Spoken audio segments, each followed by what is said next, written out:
औज़ुबिल्लाहिमिनश्शैतानिर्रजीम बिस्मिल्लाहिर्रहमानिर्रहीम। शुरू अल्लाह के बाबरकत नाम से जो बड़ा मेहरबान और निहायत रहम करने वाला है। हजरात गिरामी, आज की इस वीडियो में 10 ऐसी गुनाहगार औरतों के बारे में बात करेंगे जिनको अल्लाह तबारक व तआला जहन्नुम के अंदर दर्दनाक अजाब देगा। प्यारे दोस्तों, रिवायात में आता है कि एक मर्तबा हजरत मोहम्मद मुस्तफ़ा सल्लल्लाहु अलैहि व आलिहि वसल्लम तन्हाई में बैठकर ज़ारों की तार रो रहे थे कि उस ही दौरान हजरत अली रजी अल्लाह हुजूर पाक की बारगाह में हाजिर हुए। तो जैसा ही हजरत अली रजी अल्लाह ने हुजूर पाक को इस तरह ज़ारों की तार रोते हुए देखा तो हजरत अली अर्ज करने लगे, मैं आप पर कुर्बान या रसूल अल्लाह, आप इस तरह क्यों रो रहे हैं? तो हुजूर पाक ने इरशाद फरमाया कि ए अली, जब मैं शब मेराज की रात जहन्नुम के पास से गुजर रहा था तो मैंने देखा कि मेरी उम्मत की 10 गुनहगार औरतों को जहन्नुम के अंदर दर्दनाक अजाब दे रहे थे, और ये औरतें अजाब की वजह से जितना चीखो पुकार करती हैं तो फरिश्ते उनको और ज्यादा अजाब में धकेलते हैं। तो बस जब से मैंने अपनी उम्मत की उन औरतों को उस दर्दनाक अजाब में देखा है, उसके बाद मैं अपनी उम्मत की उन 10 गुनहगार औरतों के अजाब के खौफ से रो रहा हूँ। हजरत अली फरमाने लगे, या रसूल अल्लाह, आखिर उन 10 औरतों ने ऐसे क्या गुनाह किए थे जिनकी वजह से उनको इतना दर्दनाक अजाब दिया जा रहा था? तो हुजूर पाक ने इरशाद फरमाया कि ए अली, जब मैंने जहन्नुम की पहली औरत को देखा तो फरिश्ते उसको बालों से पकड़कर चूल्हे पे रखी हांडी की तरह उबाल रहे थे। तो उस वक्त मैंने फरिश्तों से पूछा कि आखिर इसको किस गुनाह की सजा दे रहे हैं? तो फरिश्तों ने जवाब दिया कि या रसूल अल्लाह, ये औरत दुनिया में गैर महरम मर्दों की तवज्जो हासिल करने के लिए अपने सर का पर्दा नहीं किया करती थी और अपने सर पर दुपट्टा नहीं करती थी और लोगों को अपने बाल दिखाती थी। इस ही वजह से उसको बालों से पकड़कर जहन्नुम में फेंका जा रहा है। उसके बाद हुजूर पाक ने दूसरी औरत को देखा जिसकी जुबान पर फरिश्ते खोलती हुई आग डाल रहे थे। तो आपने उसके अजाब की वजह पूछी तो फरिश्तों ने जवाब दिया कि ये आपकी उम्मत की वो गुनहगार औरत है जो अपनी जुबान से अपने शोहर का दिल दुखाया करती थी, जिसकी वजह से हम इसकी जुबान को अजाब में मुब्तला कर रहे हैं। हुजूर पाक ने इरशाद फरमाया कि जब मैंने तीसरी गुनहगार औरत को देखा तो वो अपने पिस्तानों के साथ जंजीरों में फंसी हुई थी। ये औरत अजाब से चीख रही थी और अपने गुनाहों से मुआफी मांग रही थी। तो जब मैंने फरिश्तों से उस औरत के बारे में पूछा तो फरिश्तों ने बताया कि ये वो औरत है जो अपने शोहर को अपनी अज़वाजी ज़रूरियात पूरी नहीं करने देती थी और ना ये अपने शोहर को करीब आने देती थी, जिसकी वजह से वो दूसरी औरतों के साथ गुनाह में मुब्तला हो जाता था। लिहाजा इस औरत को भी इसी वजह से जहन्नुम का दर्दनाक अजाब दिया जा रहा है। उसके बाद आपने फरमाया, ए अली, जब मैंने चौथी औरत को देखा तो फरिश्तों ने उस औरत की दोनों टांगों में जंजीरें डालकर उसको जहन्नुम के अंदर उल्टा लटकाया हुआ था। तो जब मैंने उस औरत के बारे में पूछा तो फरिश्तों ने जवाब दिया,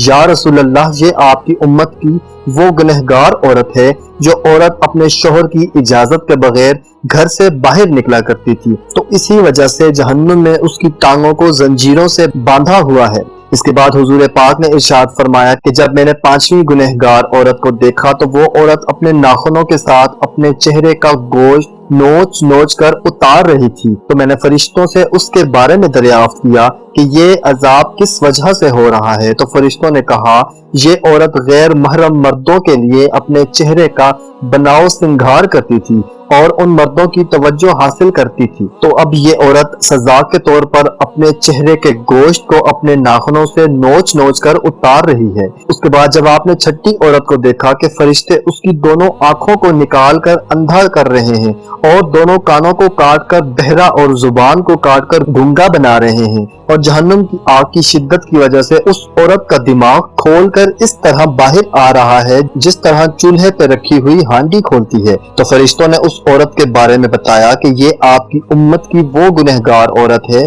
जो हराम के बच्चे को पैदा करके अपने शोहर के नाम लगा दिया करती थी, जिस वजह से उसको ये दर्दनाक अजाब दिया जा रहा है। उसके बाद आपने फरमाया कि जहन्नुम के अंदर जब 7वीं गुनहगार औरत को देखा तो फरिश्ते उसको आग से बनी हुई तलवार के साथ कपड़े की तरह काट रहे हैं और उसके जिस्म को चीर कर उसके टुकड़ों को जहन्नुम की आग में फेंक रहे हैं। तो उस वक्त मैंने फरिश्तों से पूछा कि आखिर इस औरत ने कौन सा ऐसा गुनाह किया है جس کی وجہ سے اس کے ٹکڑے کر رہے ہو؟ تو فرشتوں نے بتایا یا رسول اللہ یہ وہ گنہگار عورت ہے جو دنیا میں اپنے جسم کو اور مردوں کے لیے پیش کیا کرتی تھی، جس کی وجہ سے اس کے ٹکڑے کر کے آگ میں پھینکے جا رہے ہیں۔ اس کے بعد آپ فرمانے لگے کہ جب میں نے اپنی امت کی 8ویں گنہگار عورت کو دیکھا کہ فرشتے زبردستی جہنم کی پگھلی ہوئی آگ کو اس عورت کے منہ میں ڈال رہے ہیں، جس آگ کی وجہ سے اس عورت کا پیٹ اور انتڑیاں پگھل کر باہر نکل رہی ہیں،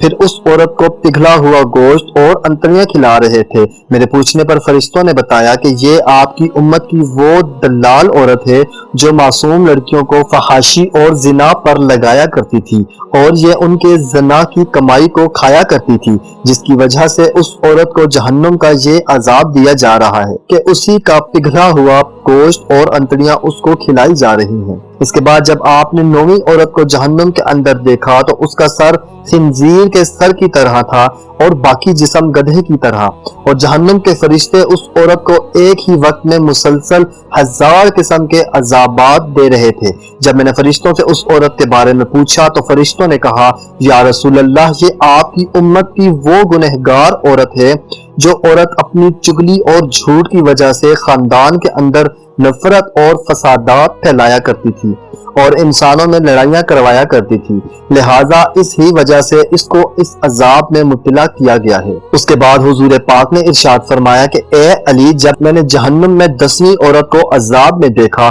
تو اس عورت کا چہرہ کتے کے چہرے جیسا تھا اور جہنم کی آگ اس کے پخانے کے اندر سے اوپر جا کر منہ کے راستے سے باہر نکل رہی تھی۔ اس کے بارے میں فرشتوں نے بتایا کہ یہ عورت ناچنے اور گانے بجانے کا کام کیا کرتی تھی، لہٰذا اس گناہ کی وجہ سے اس کو جہنم کا یہ عذاب دیا جا رہا ہے۔ اس کے بعد حضور پاک نے ارشاد فرمایا اے علی جان لو ہلاکت ہے اس عورت کے لیے جس عورت نے اپنے شوہر کو ناراض کیا، اور خوشخبری ہے اس عورت کے لیے جس نے اپنے شوہر کو راضی کیا۔ حضور پاک نے ارشاد فرمایا میں نے دیکھا کہ جہنم میں سب سے زیادہ تعداد عورتوں کی ہے، اور حضور پاک نے ارشاد فرمایا کہ عورتیں شیطان کی رسیاں ہیں، شیطان انہی کے ذریعے عورتوں کو گمراہ کرتا ہے۔ اللہ سے دعا ہے کہ اللہ تبارک و تعالی ہمیں عورت کے شر سے محفوظ فرمائے اور ہم سب کی بہن بیٹیوں کو ہدایت کے راستے پر چلنے کی توفیق عطا فرمائے اور مومنین کی زندگی کے مطابق